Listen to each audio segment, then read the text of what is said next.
In the name of the Father, and of the Son, and of the Holy Spirit. Amen. Together we pray. Today I receive all of God's love for me. Today I open myself to the unbounded, limitless, overflowing abundance of God's universe. Today I open myself to God's blessings, healing and miracles. Today I open myself to God's Word so that I become more like Jesus every day. And today I proclaim that I'm God's beloved, I'm God's servant, I'm God's powerful champion. And because I am blessed, I am blessing the world in Jesus' name. Amen. Let's sing to the Word of God. Thy word is a lamp unto my feet and a light unto my path. Today we're going to be reading from Matthew chapter 6 verse 19 to 21. Let me read it for you. It won't be flashed yet, but let me read it for you. Do not store up treasures for yourself here on earth, where moth and rust destroy it, and where thieves can steal it. Store up treasures for yourself with God, where no moth or rust can destroy it, nor thief can come and steal it. For where your treasure is, there also will your heart be.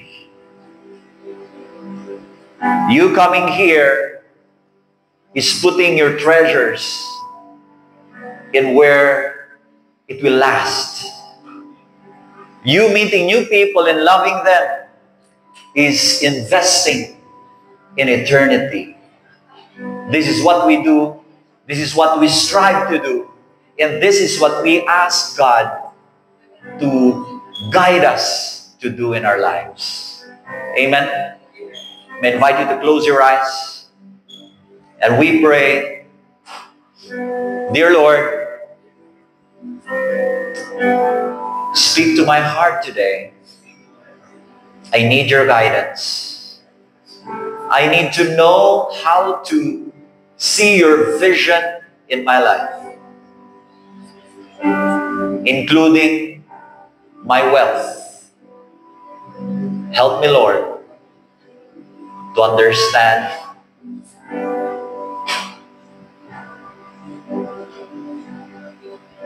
how life should be lived. This I pray in Jesus' name. Amen. Let's sing to the Word of God. Thy word is a lamp unto my feet and a light unto my path. Palakpakan natin si Lord. Palakpakan natin ang worship team. Thank you so much. You may be seated. I want to see a raise of hands for those coming for the first time. Yeah, first time sa feast. Yeah, sa feast Baguio. We have visitors from Cavite. Welcome. Thank you, thank you. Yeah, please welcome them. Palakpakan natin sila. Ayan. Yung isa dati kong office mate sa Makati. Ayan. So welcome to the feast. Welcome to Feast Baguio. And today we're going to be talking about a very special message. Everybody say special. And I want to preach the word that you and I needs to put our money under God's rule. Sabihin sa katabi, put your money under God's rule. Ayan. Bago ako magpatuloy, yung mga nakatayo sa likod, pwede kayo maupo dito. Ayan. Come on. Okay. We have a question. Does money buy happiness? What's your answer? Yung iba, lakas ng yes. Yung iba, sabi no. Yung iba naman na mahilig sa kape, kaya kumukuha pa. Ayan. Sabi nila, money does not buy happiness, but money can buy coffee. And coffee equals happiness, therefore, it buys happiness. Yeah. Yun naman yung sabi ng iba, no? Pero pag sinabi natin or tinanong natin ito, does money buy happiness? Usually, it stirs up something that is emotional in us. It's an intense emotional response that's going to happen. Yung iba, they will shake their head and really say, hindi. Hindi pwede. Money can never buy happiness. They will say that. They will say that. Yung iba naman ay kukontra. Sabi nila, ay, saan ka ba pinanganak? Dito, hindi ka ba nabubuhay dito sa mundo? Hindi ka ba practical? Eh kung titingnan mo, look around. Money really buys happiness. Yun naman ang sabi ng iba. Pero ito let's make it more complicated. In the United Nations World Happiness Report in 2024, the top 10 countries with the happiest people are as follows. We have Finland, Denmark, Iceland, Sweden, Israel. This is before the war. Netherlands, Norway, Switzerland, Luxembourg, and Australia. Kasamang Israel. That's before the war. So yan yung top 10. Pansinin nyo, look at the list. Sikuin mo yung katabi mo, look at the list. Kung titingnan mo yung mga bansa na yan, ay talagang napakayaman. These are wealthy countries. Because one of the key factors na kinonsider nitong United Nations report was to look into yung tinatawag na GDP per capita. Yung gross domestic product divided by the entire population. Yun yung isa sa mga kinonsider. So kung titingnan mo, listen to this. If you look at this paradigm, or if you consider this paradigm, then you can conclude that really, money can buy happiness. Tama? If that is the paradigm you're going to look at. Pero siguro, tanungin nyo, bakit hindi kasama yung mga Pinoy dyan? Di ba? Di ba? Masasaya daw tayo. Di ba? Filipinos, we love to eat not 3 times a day, but 6 times a day. Di ba? May morning, PM snacks. Meron pang midnight snack. Di ba? Eto, di ba? Kahit simpleng sayote, di ba? Hindi mo kailangan ng steak. Sabi nga nila, maglagay ka lang ng kanin, tsaka tuyo, with kamatis. Ayan, no, di ba? Masaya na tayo, di ba? Dagdagan mo pa ng vinegar, tsaka siling labuyo. Parang heaven. Tingin sa katabi. Nakangiti ba yan? Nakangiti. We smile a lot. Sabi nga nila, yung mga security guards daw sa Pilipinas ay very friendly. And we love to laugh.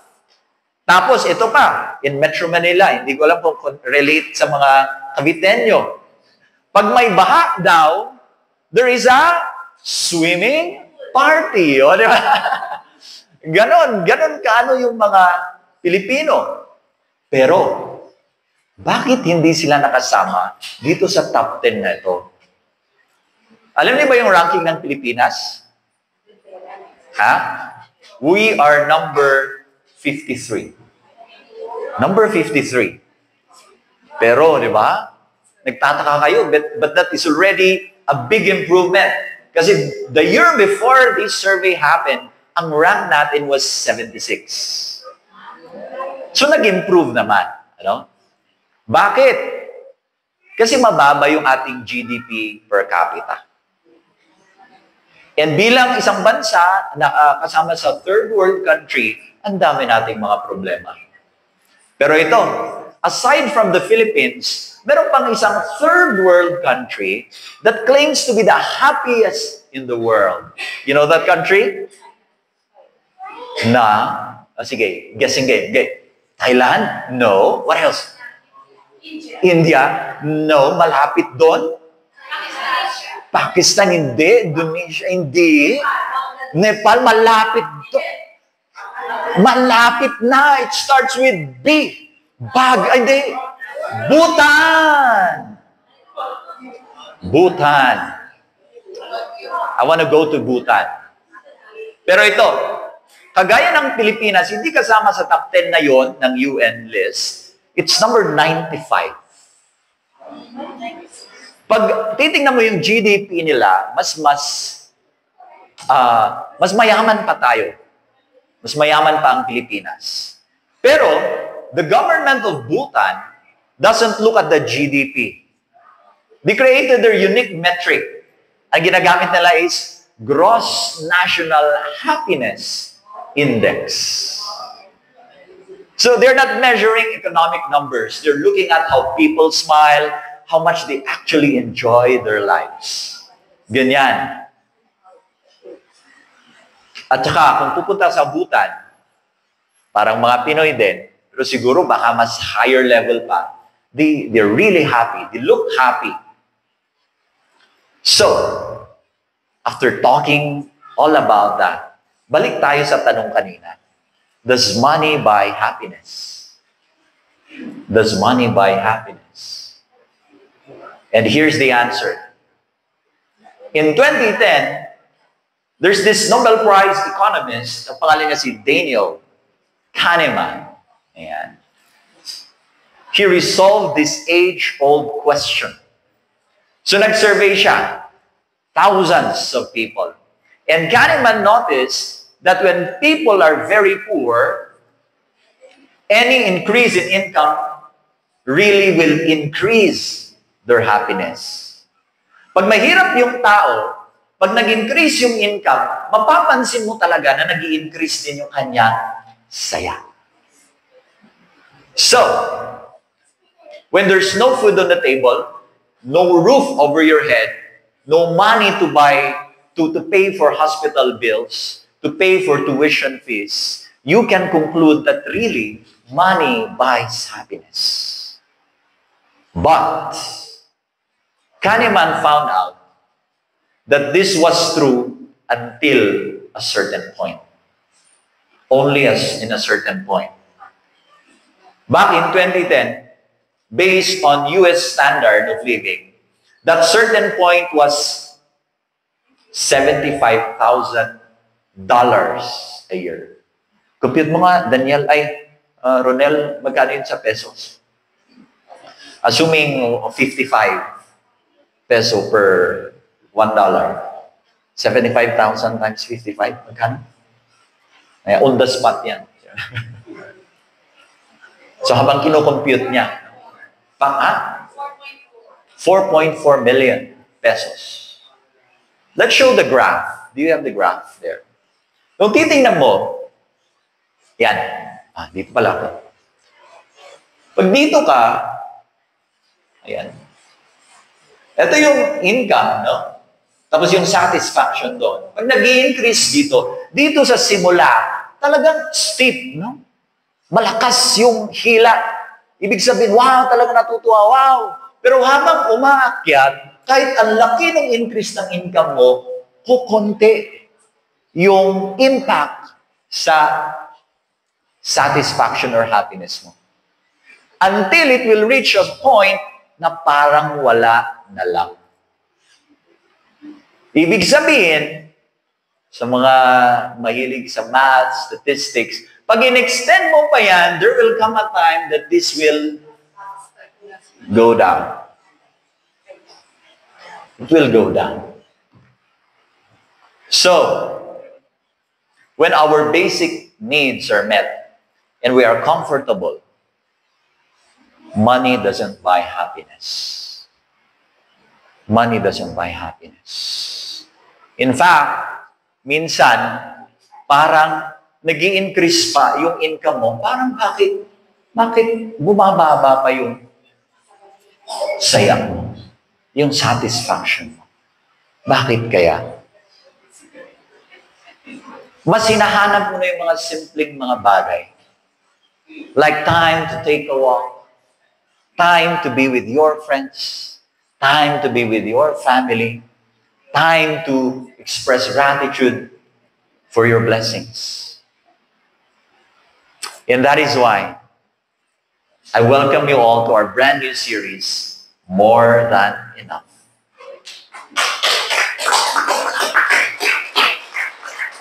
For 4 weeks, we'll be talking about money. Everybody say money.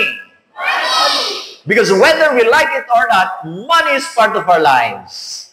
And money, in some circles, in some families, it's a taboo. Ayaw pag-usapan. But here at the Feast, we talk about things that are difficult to talk about because it's part of our lives, whether we like it or not. Yes? After all, meron tayong mga pangangailangan. Meron din tayong mga wants. And that is why, talk number 1, we're going to we try to capture God's vision for money.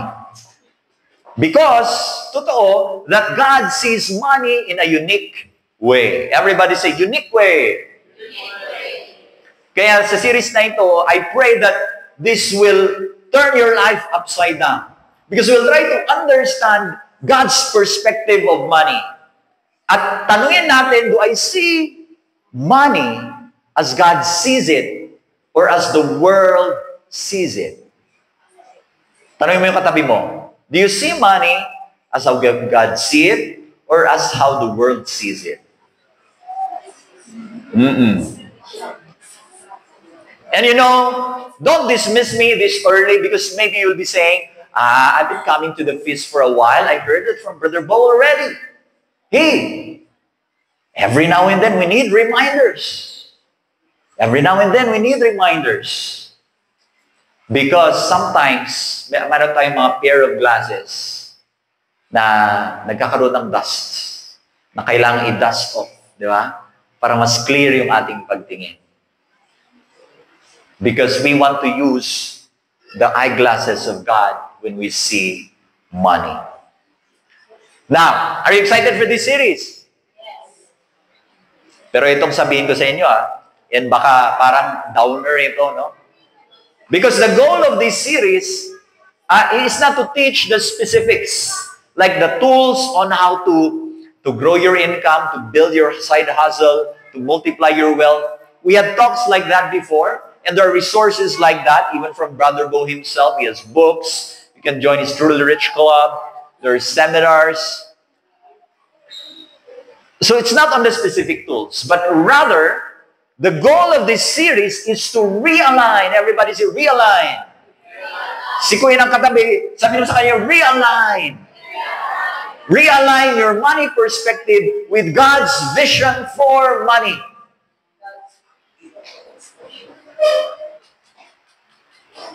Parang boring, pero hindi. Because if that realignment happens, miracle happens. Are you excited? Listen to this. Taking on God's vision for money will transform your relationship with money and your life. Bakit parang isa, dalawa lang excited?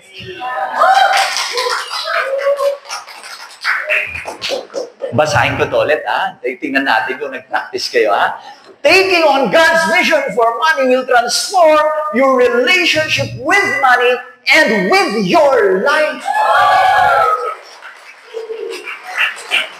Ganyan, di ba?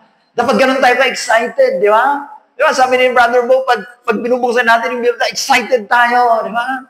Dapat ganun. Tama ba? Ayan. So ito, in the Sermon on the Mount, Jesus taught how we're supposed to relate with money. And I've read that earlier. We're going to flash that again. Let's read it together. Do not store up treasures for yourselves on earth, where they will be destroyed by moth and rust, and where thieves break in and steal. Rather, store up treasure for yourselves in heaven, where neither moth nor rust destroys, and where thieves cannot break in and steal.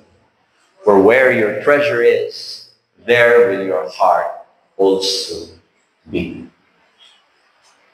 Our message for today has 2 parts. Number 1, the problem of money. Number 2, the purpose of money. Everybody say problem. Everybody say purpose. And really, hopefully, this will guide us as we begin this year. Because sometimes when we are experiencing lack, especially at the beginning of the year, nervous na tayo. Tama? Sino guilty? Kagaya ko. Diba? Kaya tamang-tama yung talk na to eh. Right? So let's talk about the problem of money. So, siguro sa ngayon na narinig nyo na yung statement na to. Money is the root of all evil. Sabi nila, this is wrong. This is a misunderstanding. Kung titingnan natin yung yung totoo na sinulat ni St. Paul kay Timothy, kasi yun yung tinatry nilang i-quote eh, na madalas na misquote. And because it's misquoted, it's misinterpreted and misunderstood. And thus, it is misapplied in our lives. So ano bang sabi ni St. Paul? The love of money. Everybody say, love of money. The love of money is the root of all evils. Kung ituloy natin, and in their desire for it, some have wandered away. Umalis sila, napariwara sila. They wandered away from the faith and pierced themselves with many serious wounds. Tingin sa katabi, hawakan mo yung balik at sabihin mo sa kanya, huwag kang lumayo. O, doon naman sa kaliwa, sabihin mo sa kanya, dito lang tayo sa feast. Pag uwi nyo sa Cavite, di ba? Sa Imos, doon pa rin kayo, right? Because yun ang nangyayari pag we try to live lives on our own. We try to live lives on our own terms. Dati, ang galing-galing mo eh. Di ba? Ang ganda ng sinasabi mo, ang ganda ng ginagawa mo, because you're part of a circle that strives, that tries to live according to how God sees life and how God sees wealth. But then later on, because maybe of busyness, because of many distractions, you wander away from the faith. And because you wander away, ayan na, di ba? Nakakalimutan yung mga basic reminders. Kaya balik lang tayo. Ngitian yung katabi, sabihin mo sa kanya, thank you for coming back. Yeah.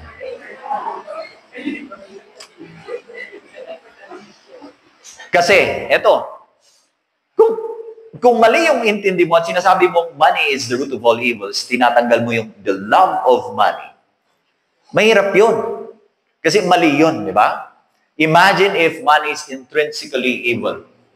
Parang it's a statement of fact na yun eh, na parang money equals evil. Parang parang mga barbells, talagang mabibigat yan, correct? Ang sky, it's really blue, di ba? It's a statement of fact. Ano pa mga statement of fact? Chris is charming. Ayan. Ayan.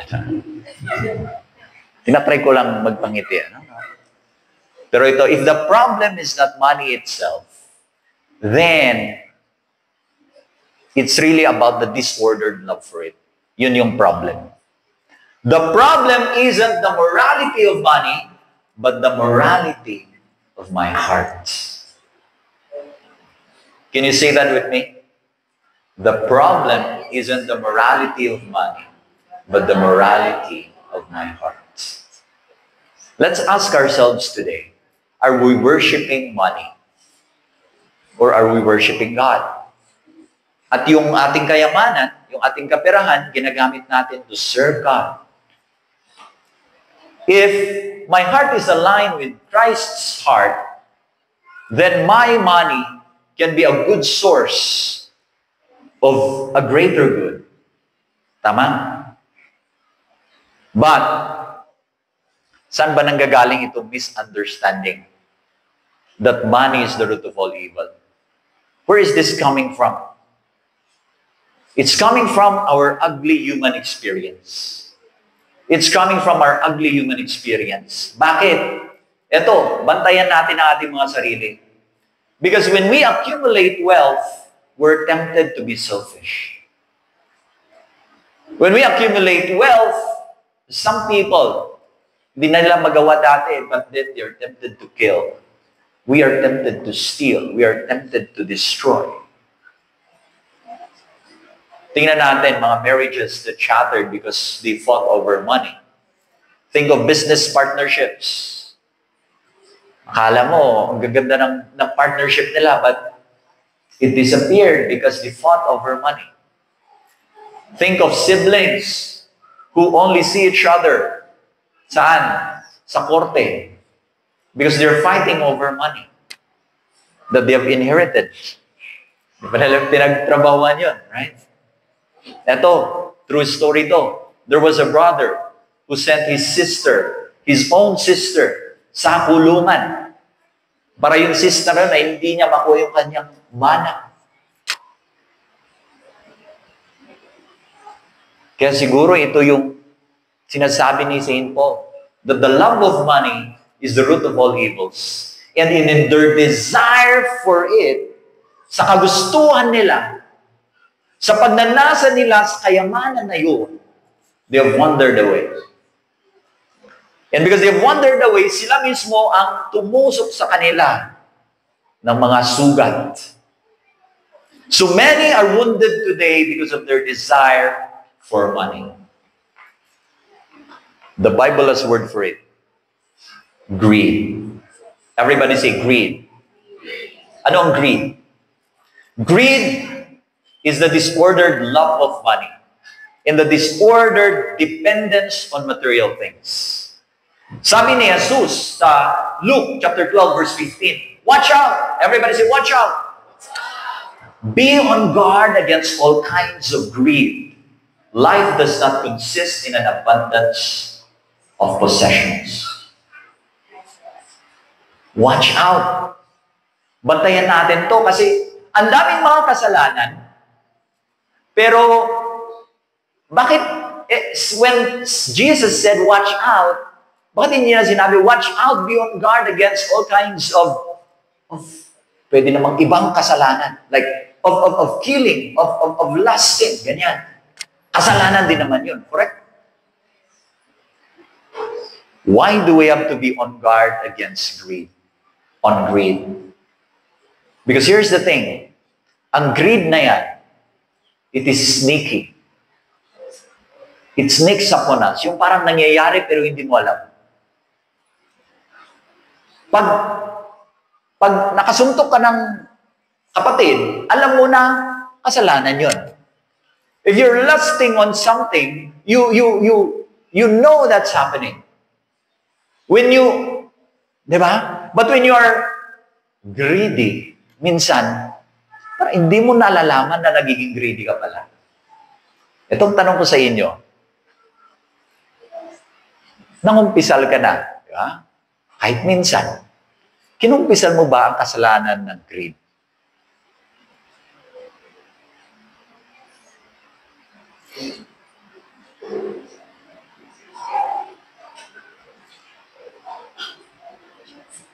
Sabi mismo ni Brother Bo, madalas hindi yan i-confess.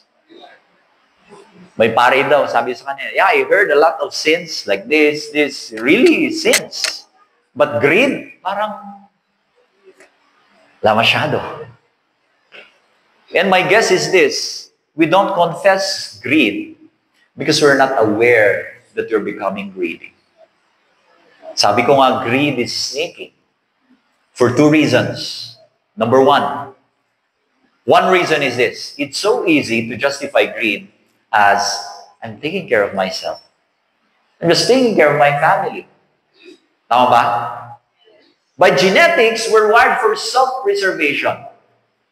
Kaya sinasabi natin sa sarili natin, hindi naman to greed. Sabi natin, I'm just meeting my needs. I'm just meeting the needs of my family.